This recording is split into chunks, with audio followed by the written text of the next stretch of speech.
오늘 하나님 말씀 창세기 15장 12절부터 21절까지 교독하시는데 마지막 구절은 합독하도록 하겠습니다. 해 질 때에 아브라함에게 깊은 잠이 임하고 큰 흑암과 두려움이 그에게 임하였더니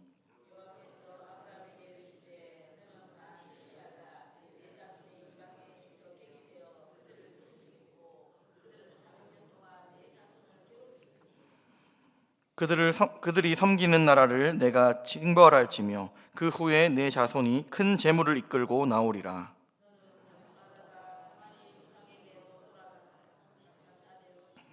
내 자손은 4대 만에 이 땅으로 돌아오리니 이는 아모리 족속의 죄악이 아직 가득 차지 아니함이니라 하시더니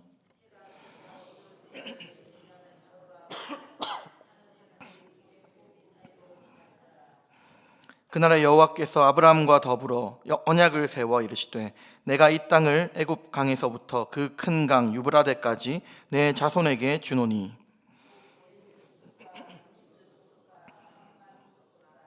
헷 족속과 브리스 족속과 르바 족속과 아모리 족속과 가나안 족속과 기르가스 족속과 여부스 족속의 땅이니라 하셨더라. 아멘. 누구나 인생에는 크고 작은 고난들이 찾아옵니다. 고난이 찾아오면 우리 대부분 가장 먼저 반응하는 것은 이런 반응일 것입니다. 내가 뭘 잘못했지? 우리가 이런 반응을 보이는 이유가 뭘까요? 우리는 고난이 하나님의 징벌이라는 인식이 뿌리 깊게 자리 잡고 있기 때문입니다. 우리가 하나님을 인식할 때에 벌하시는 하나님으로 인식하기 시작하면 우리가 하나님이 두려워서 복종하긴 하겠지만 하나님을 사랑하지는 못할 것입니다. 그런데 하나님이 원하시는 것은 두려워서 복종하는 관계가 아니라 사랑하기에 순종하는 관계입니다. 우리가 벌하시는 하나님 혹은 심판하시는 하나님이라는 그런 이미지만 가지고 하나님을 바라보기 시작하면 결코 하나님이 원하시는 것도 아니고 우리 신앙생활에도 별로 도움이 되지 않을 것입니다. 그렇다면 우리는 고난 가운데에 하나님을 어떤 분으로 바라봐야 할까요? 지난주에 우리는 하나님께서 아브라함에게 두 가지 약속을 해주시는 것을 살펴봤습니다. 첫 번째로 하나님께서 주신 약속은 5절 말씀에 있는데요. 그를 이끌고 밖으로 나가 이르시되 하늘을 우러러 뭇별을 셀 수 있나 보라. 또 그에게 이르시되 내 자손이 이와 같으리라.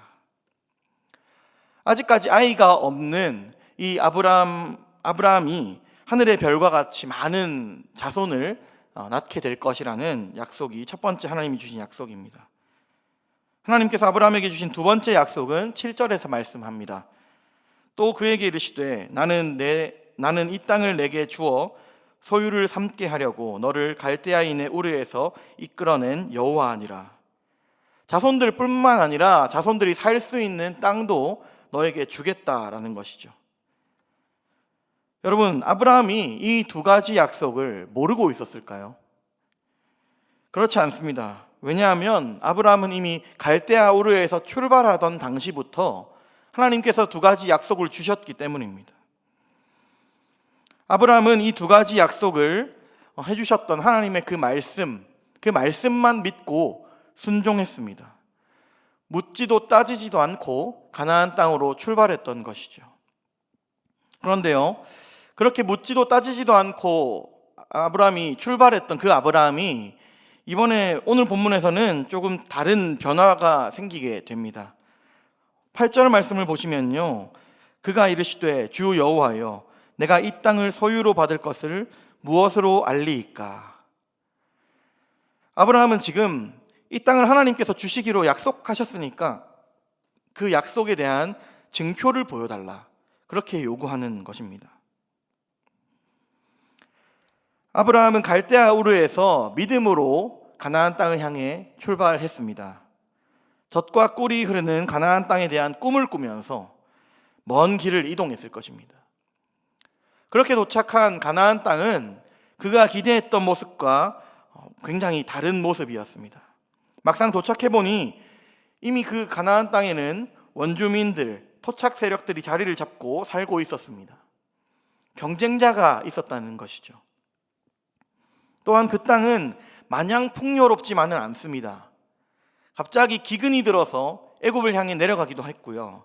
이방인들 간의 큰 전쟁에 휩쓸려서 어려움을 당하기도 했습니다. 갈대아 우르에서 아브라함은 말씀에 순종하기만 하면, 이 하나님 앞에 순종하기만 하면 뭔가 탄탄대로 내 인생을 하나님이 책임져 주실 것 같은데, 그런데 실제로는 그렇지 않았다는 것이죠. 정말 이 땅이 하나님이 내게 약속하신 그 땅이 맞나? 이곳을 하나님이 내게 주시는 것이 확실한가? 아브라함은 의심에 사로잡히게 되었을 것입니다. 이런 의심 속에서 아브라함은 하나님께 확실한 증거를 요구하게 됩니다.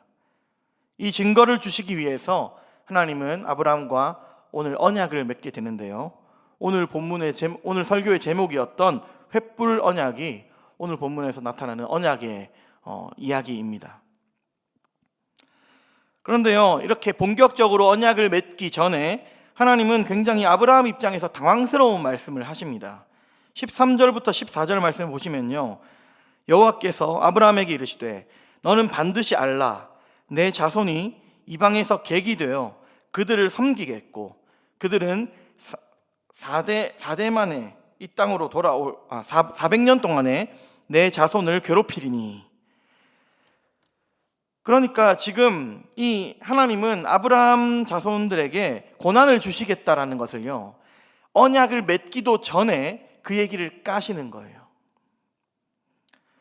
여러분, 만약에 여러분이 어떤 한 사람과 약속을 하는데 약속을 하기 전에 그 사람이 내게 이런 어떤 까는 얘기를 한다고 생각해 보시죠. 우리는 사실 약속을 하고 언약을 맺을 때 가장 중요한 것은 신뢰입니다. 그런데 하나님의 이런 이야기는 아브라함이 하나님을 신뢰하게 하는데 별반 도움이 되지 않는 이야기죠. 하지만 하나님은 아브라함과 약속을 맺기 전에, 이 언약을 맺기 전에 내 자손에게 고난을 주겠다라는 것을 미리 말씀하신 것입니다. 아브라함은 하나님의 약속에 대해서 의심했습니다. 그리고 증거를 구했습니다. 아브라함이 의심했기 때문에 하나님은 아브라함에게 벌을 주시는 걸까요? 여러분, 우리가 일반적으로 생각할 때에 성경에서 말하는 믿음은 의심의 반대말이라고 많이 생각합니다. 이 생각을 뒷받침해주는 결정적인 본문이 야고보서 1장 6절 말씀인데요. 야고보서 1장 6절 말씀 보시면 오직 믿음으로 구하고 조금도 의심하지 말라. 의심하는 자는 마치 바람에 밀려 요동하는 바다 물결 같으니. 이렇게 말씀합니다. 이 말씀을 보시면요, 우리는 사실 신앙생활을 하면서 절대 의심하면 안 될 것 같고 100% 하나님이 말씀하시는 그것을 무조건적으로 그냥 다 받아들여야 할 것 같이 느껴집니다. 덮어놓고 믿어야 할 것 같이 느껴집니다. 이 본문을 따라서 생각하시면 우리는 신앙생활하면서 한 번도 의심해서는 안 될 것 같이 느껴집니다. 그런데 문제는요, 여러분, 우리는 신앙생활하면서 종종 의심을 하죠. 예를 한번 들어보겠습니다. 여러분, 하나님께서 우리 교회를 창원에서 아주 귀하게 쓰시는 교회로 세워주실 것을 믿습니다. 아멘이십니까? 우리는 당연히 아멘합니다. 우리가 방금 고백한 이 고백에 대해서 여러분 의심이 드시나요? 별로 의심이 들지 않습니다. 하나님은 정말 우리를 귀하게 쓰실 수 있는 능력이 있는 분이고, 실제로 하나님은 우리 교회를 하나님의 귀한 사역 가운데에 쓰실 것이라는 확신이 있기 때문입니다. 이 확신의 근거는 무엇입니까? 하나님은 전능하신 분이고 하나님은 우리 교회를 귀하게 쓰실 수 있는 분이기 때문입니다. 그런데 질문을 한번 바꿔보겠습니다. 하나님이 우리를 창원에서 가장 재산이 많은 부자로 만드실 것입니다. 아멘이십니까? 예, 아멘 아무도 안 하시네요. 예, 오전에는 몇 분이 아멘 하셨는데, 예, 아멘은 아무도 안 하시네요. 여러분, 사실 우리가 이 명제에 대해서 아멘이라고 말하는 것은 좀 꺼림직합니다. 왜 그렇죠? 우리 마음속에 의심이 올라오기 때문입니다. 여러분, 이 의심은요, 하나님의 능력에 대한 의심이 아닙니다. 여러분, 우리가 믿는 하나님은 생각대로 하나님이 의지만 있으시다면 우리를 얼마든지 부자로 만들 수 있는 능력의 하나님입니다. 그것은 분명한 거죠. 하지만 우리가 의심하는 이유는 무엇입니까? 우리가 의심하는 것은 하나님의 능력에 대한 의심이 아니라 하나님의 의지에 대한 의심입니다. 하나님이 정말 내가 부자 되는 것을 기뻐하실까? 하나님이 정말 내가 부자가 되는 것이 하나님의 뜻일까? 라는 것에 대한 의심이라는 것이죠. 아브라함은 지금 이방인들과 함께 가나안 땅에서 살아가고 있습니다. 처음 기대했던 것은 그가 가나안 땅의 지배자가 되어 모든 것을 다 누리면서 떵떵거리며 사는 것을 기대했을 것입니다. 그런데 막상 와보니까요, 그냥 일반 주민에 불과합니다. 아브라함은 어떤 방식이 하나님이 이 땅을 주시는 방식인지 그 방식에 대해서 질문하고 있습니다. 처음 내가 기대했던 대로 이방인들을 모두 몰아내고 이방인들을 모두 지배하는 것이 하나님의 뜻인지에 대해서 의심을 갖게 되는 것이죠. 그리고 하나님께 이 의심에 대한 해결을 오늘 본문에서 요구하고 있는 것입니다. 여러분, 이런 하나님의 의지에 대한 의심, 이런 의심은요, 건강한 의심입니다. 이 의심은 그리스도인의 삶에 영적인 성장을 이루어 갑니다. 정말 하나님의 뜻이 무엇입니까?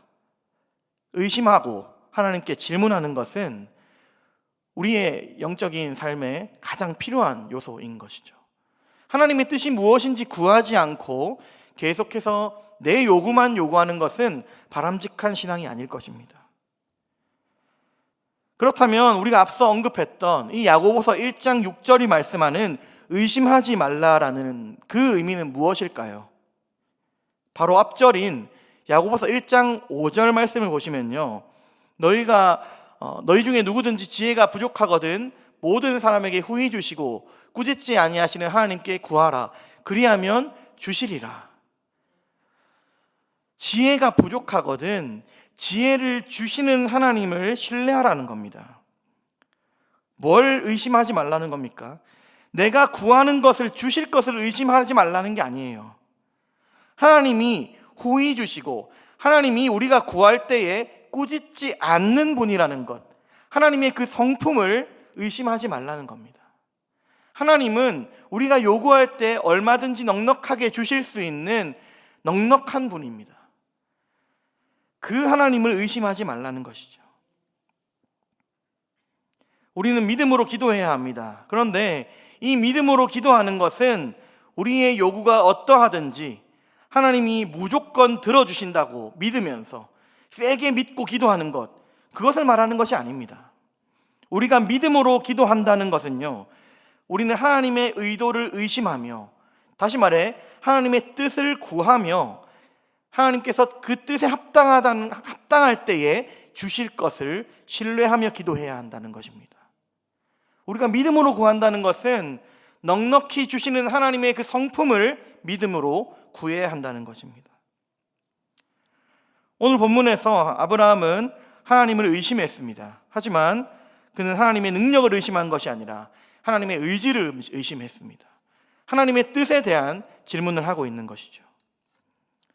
하나님은 분명히 내게 이 땅을 주실 수 있는 분인데, 이 땅을 주신다고 하는데 좀 더 이 약속을 분명히 하고 더 이 약속을 구체화하기를 원하는 것입니다.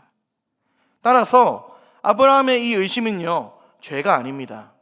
하나님 앞에 질문했던 그 질문, 하나님께 증거를 구했던 그 태도는요, 잘못한 것이 아니라는 것이죠. 그런데 하나님은 아브라함의 자손들에게 고난을 주시겠다 이야기합니다. 아브라함이 범죄한 것도 아닌데 하나님은 아브라함의 자손들에게 고난을 주시겠다는 것이죠. 쉽게 이해가 되지 않습니다.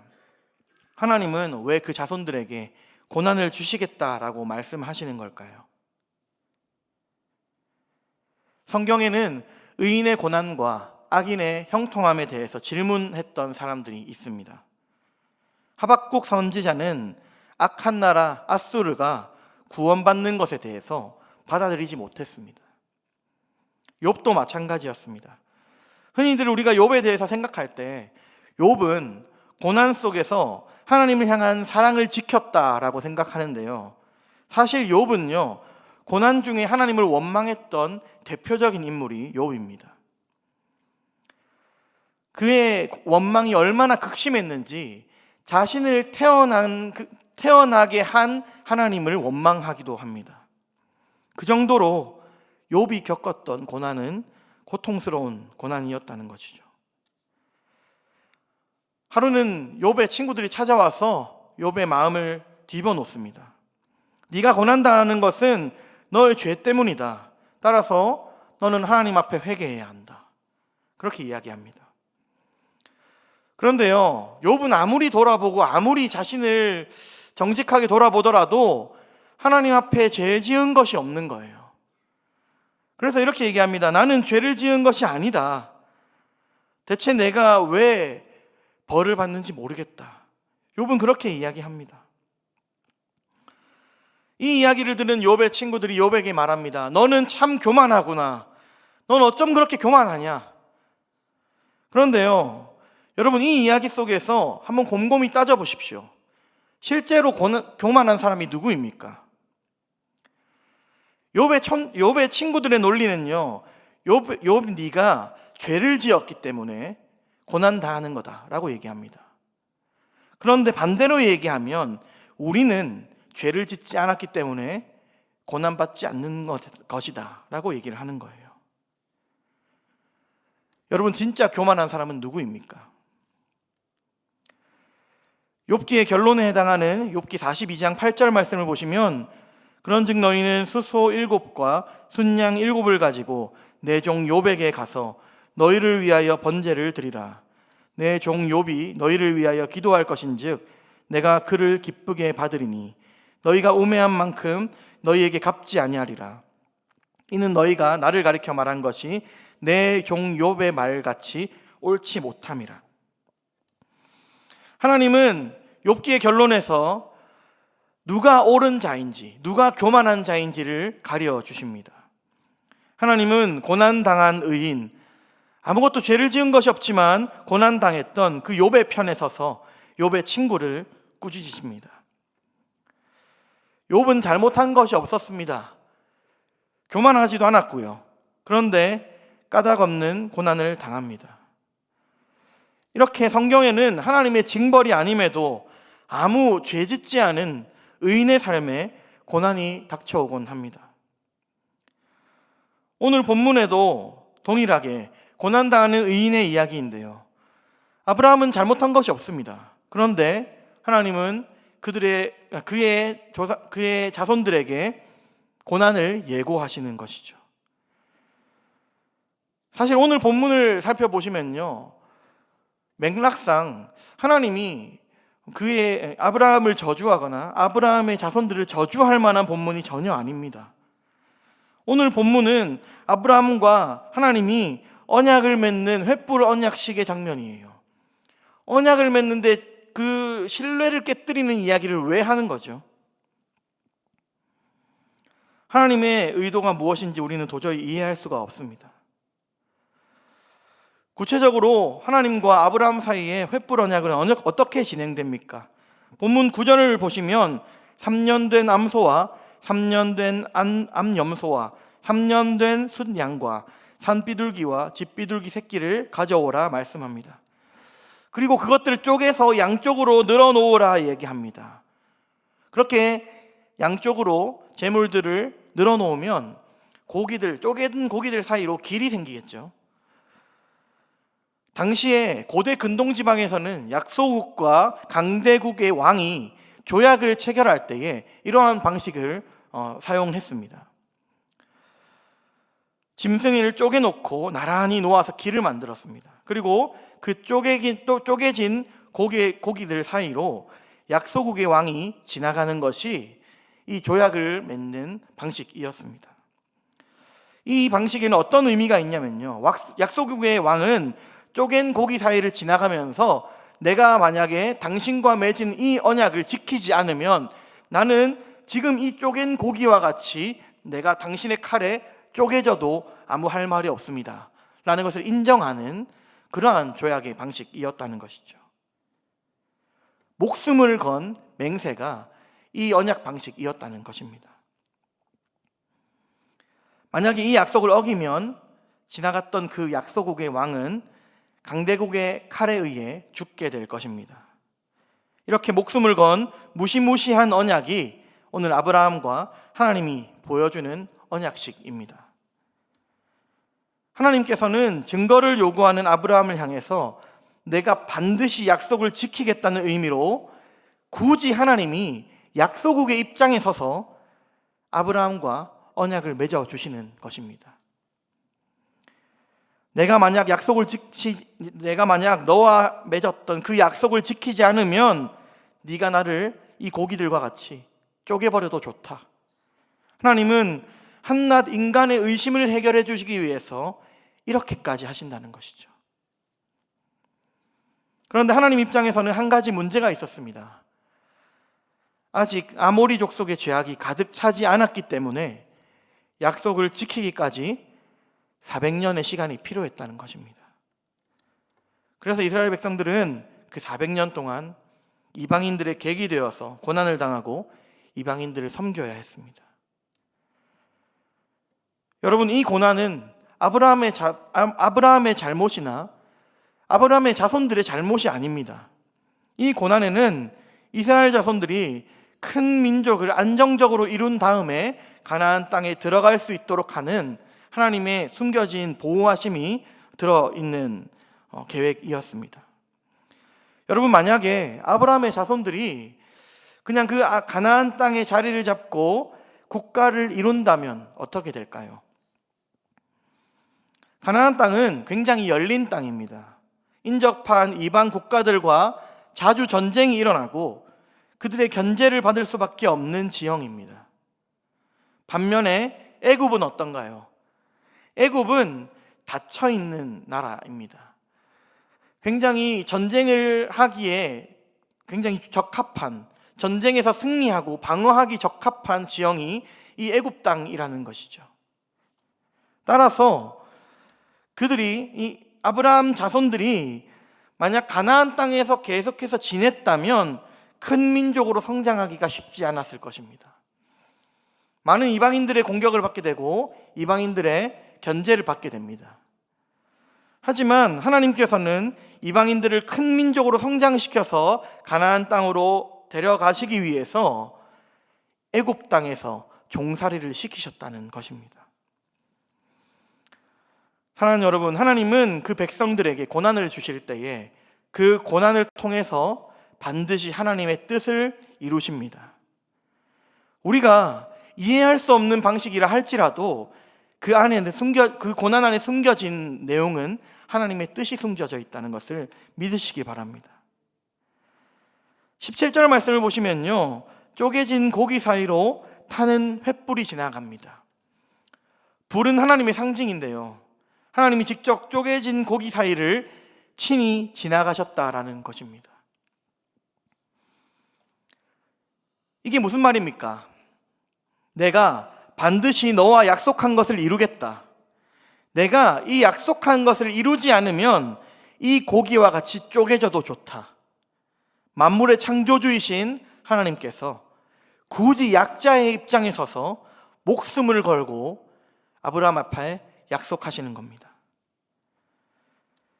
과정은 힘들 것입니다. 400년 동안 고난당하고 힘든 시간이 기다리고 있겠지만 400년이 지난 이후에 그 끝에는 내가 너와 맺은 약속대로 반드시 이 땅을 네 자손에게 줄 것이다. 흔들리지 말고 그 시기를 기다리라. 약속의 증거를 요구하는 아브라함을 향해서 하나님은 언약을 통해서 확신을 주시는 것입니다. 사랑하는 여러분, 하나님은 오늘 횃불 언약을 통해서 아브라함과 그의 자손들을 흔들리지 않게 견고히 세우십니다. 장차 주어질 고난 가운데에서 그들을 위로하시고 그들을 흔들리지 않게 견고케 하십니다. 우리가 반드시 기억해야 할 것은 고난 중에도 하나님은 신실하셔서 그 약속을 반드시 지키시는 분이라는 것을 우리가 반드시 기억해야 합니다. 의인에게 고난이 찾아오는 이유는요, 고난이 하나님의 뜻을 이루기 위한 과정이기 때문입니다. 그 끝에는 하나님의 신실하심이 남겨져 있습니다. 때때로 우리는 하나님을 두려워합니다. 우리에게 주어진 고난을 보고 내가 무언가 잘못한 것은 아닌가, 간혹 하나님을 좀 의심하기로 하면 내가 하나님 앞에 큰 죄를 지은 것처럼 하나님 앞에 엎드려서 내가 죄인입니다, 무릎 꿇고 용서를 구하기도 합니다. 하지만 그런 우리를 하나님은 긍휼히 여기시고 오히려 우리를 향하신 하나님의 약속을 더욱더 견고히 세우십니다.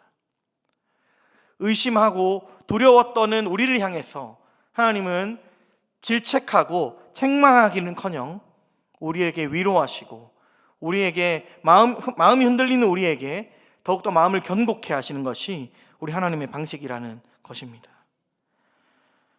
아브라함은 하나님의 계획에 대해서 의심을 품었습니다. 하지만 하나님은 네가 왜 의심했느냐 책망하지 않으셨습니다. 순종을 강요하지 않으셨습니다. 오히려 자신을 낮추시고 신실하게 그가 믿을 수 있는 방식으로 다가가셨습니다.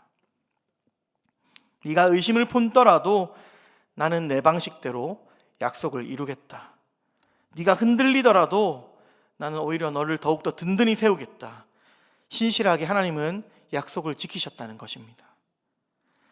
따라서 그 과정은 힘들고 괴로울지라도 하나님은 반드시 가나안 땅을 아브라함의 자손들에게 주시겠다라는 확신을 심어주신다는 것입니다.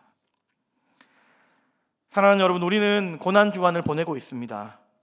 이 고난주간에 오늘 본문에 굉장히 불공정해 보이고 이 세상의 방식으로 봤을 때 말도 안 돼 보이는 이 언약의 이야기를 들으면서 뭔가 떠오르는 것이 없으십니까?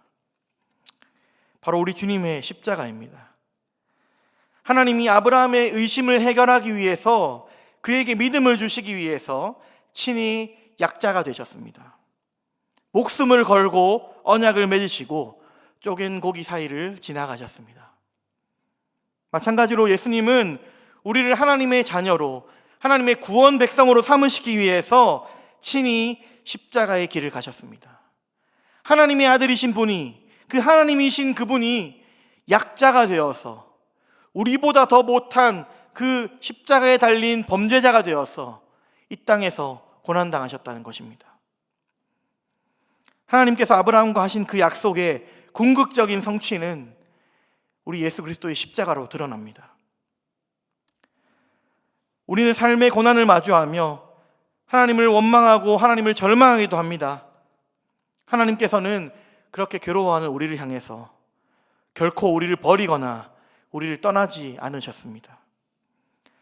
하나님의 약속을 의심하며 증거를 요구했던 아브라함을 향해 본문의 언약식을 보여주신 것처럼 하나님은 지금 우리에게 그분의 사랑의 증거를 보여주십니다. 아브라함에게 언약식이 증거였다면 지금 이 시대를 살아가는 우리에게 하나님의 사랑의 증거가 무엇입니까? 우리를 향하신 하나님의 사랑의 증거는 십자가에서 죽으신 예수 그리스도이십니다. 내가 너희를 위하여 내 아들을 죽게 했다.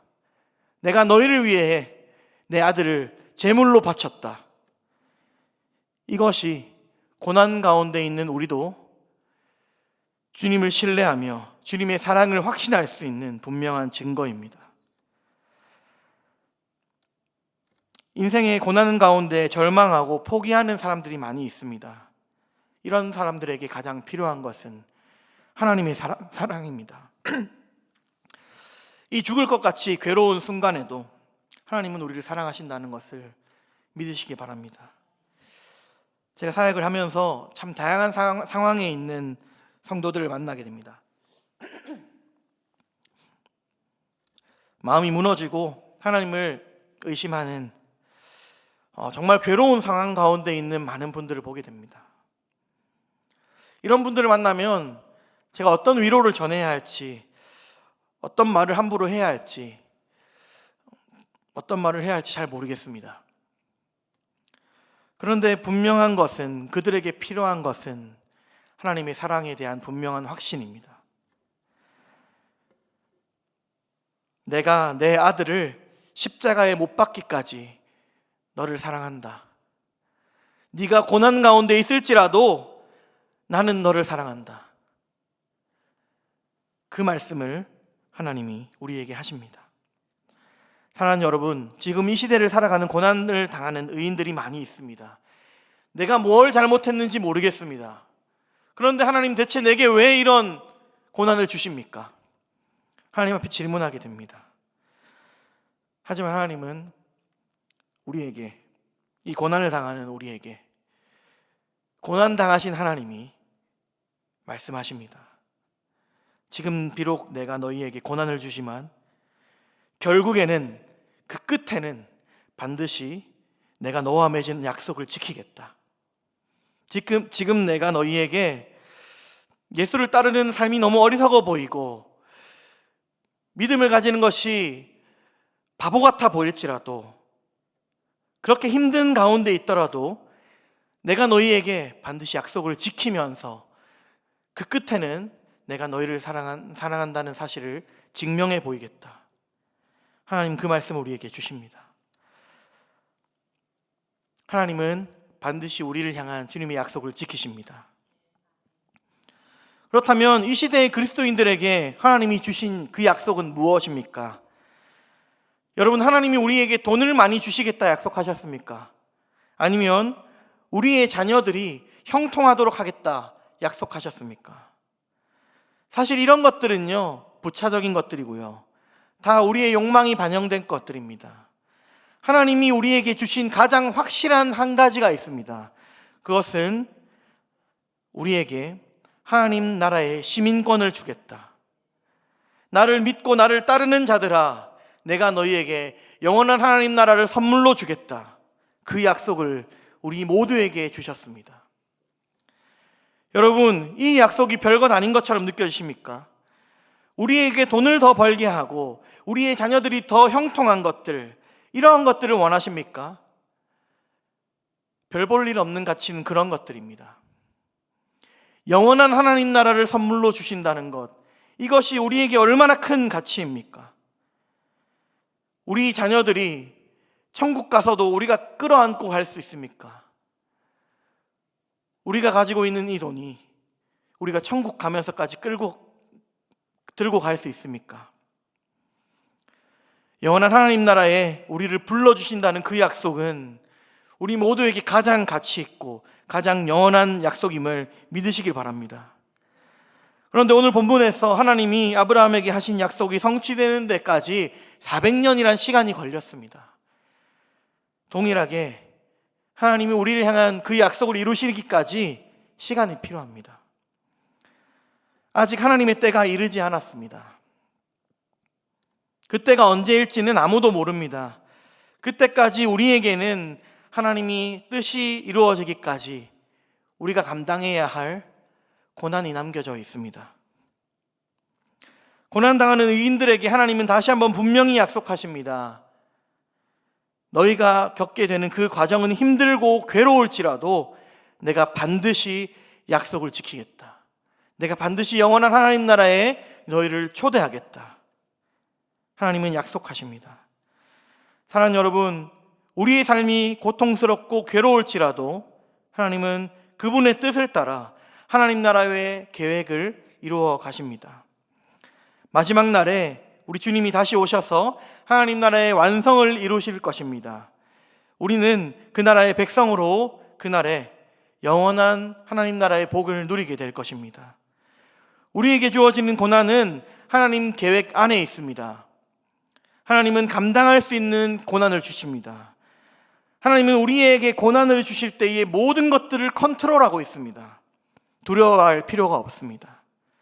신실하신 하나님의 언약은 반드시 이루어질 것입니다. 고난을 견디시고 하나님의 때, 하나님의 그 구원의 날을 소망하며 기다리시는 저와 여러분이 되시기를 축복합니다. 말씀을 맺겠습니다. 고난이 힘들지 않은 분은 아무도 없을 것입니다. 고난은 낙심을 불러오고 좌절하고 절망하게 합니다. 그럼에도 우리가 고난 가운데 기억해야 할 것은 하나님의 사랑입니다. 예수께서 십자가에서 달려 죽으심으로 우리를 향한 자기의 사랑을 확증하셨습니다. 따라서 고난도 하나님의 사랑 안에 있고 고난도 하나님의 계획 안에 있습니다. 신앙생활 열심히 하고 성실히 하루하루를 최선을 다해 살아가는데도 고난이 찾아오면 때로는 하나님을 향한 의심이 올라오기도 합니다. 내가 가는 길이 맞는 길인가? 내가 정말 하나님을 제대로 믿고 있는 것인가? 그게 맞다면 왜 이런 일이 벌어지는 것일까? 내 손에 쥔 것을 보게 됩니다. 왜 내 손에는 이것밖에 없고, 왜 내 자녀들은 이렇고, 왜 내 건강은 이런가? 하나님 앞에 원망하게 됩니다. 내 손에 들어온 것으로 성공과 실패를 판단하는 것은요, 하나님 나라의 방식이 아닙니다. 세상의 방식입니다. 손에 쥔 것이 아무것도 없이 이 세상 가운데에서 하나님의 약속을 신뢰하며 살아가는 것은 쉽지 않은 일입니다. 하지만 우리가 주님을 신뢰하며 주님을 끝까지 붙잡는 믿음으로 살아갈 수 있는 이유는 우리 주님이 십자가에서 죽으심으로 우리에게 사랑을 보여주셨기 때문입니다. 우리를 사랑하신다는 메시지를 십자가를 통해서 우리에게 주셨기 때문입니다. 사랑하는 여러분, 오늘은 고난주간 수요일입니다. 바라기는 우리가 주님의 십자가를 깊게 묵상하는 고난주간이 되면 좋겠습니다. 주님의 죽으심을 묵상할 때에 우리는 이 세상 가운데에 고난 가운데 승리할 힘을 얻습니다. 주님이 우리를 사랑하시기 때문입니다. 주님의 사랑을 발견하는 이번 고난주간이 되시기를 주님의 이름으로 축복합니다.